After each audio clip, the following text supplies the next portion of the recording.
પ્રવર્તમાન સ્થિતિને અનુલક્ષી વહીવટી તંત્ર દ્વારા વેરાવળમાં કેસીસી ગ્રાઉન્ડ ખાતે એનસીસી કેડેટ્સ અને સામાન્ય નાગરિકો માટે સંરક્ષણ મોક ડ્રીલ યોજાઈ હતી। આપાતકાલીન પરિસ્થિતિમાં કઈ રીતે વિપરીત પરિસ્થિતિનો સામનો કરી શકાય તે માટે ફાયર, આરોગ્ય સહિતના વિભાગો દ્વારા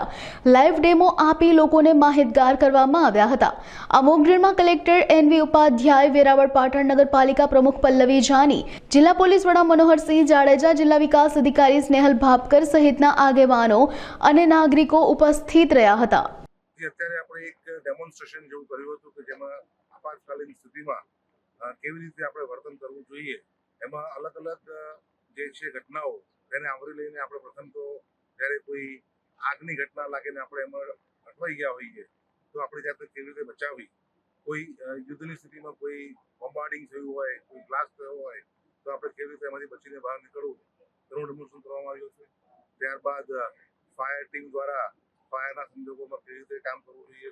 કેવી રીતે આપણે બીજો કરવું જોઈએ તેનું એક ડેમોન્સ્ટ્રેશન આપવામાં આવ્યું હતું। ત્યારબાદ 108ની ટીમ દ્વારા CPR કેવી રીતે આપવો, એના માટે શું કાર્યપદ્ધતિ અપનાવી તે અને એના માટે 2 કેડેટ્સ દ્વારા પણ આની લાઈવ ડેમોન્સ્ટ્રેશન કરવામાં આવ્યું હતું। આમ સમગ્ર રીતે એનસીસીના અત્યારે 580 નેવલ કેડેટ્સ છે, એમના માટે આપણે એક આ ડેમોન્સ્ટ્રેશન કાર્યક્રમ રાખ્યો હતો, જેમાં બધાએ ખૂબ જ ઉત્સાહભેર ભાગ લીધો છે અને આવનારી કોઈ પણ સ્થિતિમાં આ કેડેટ્સ આપણને ખૂબ જ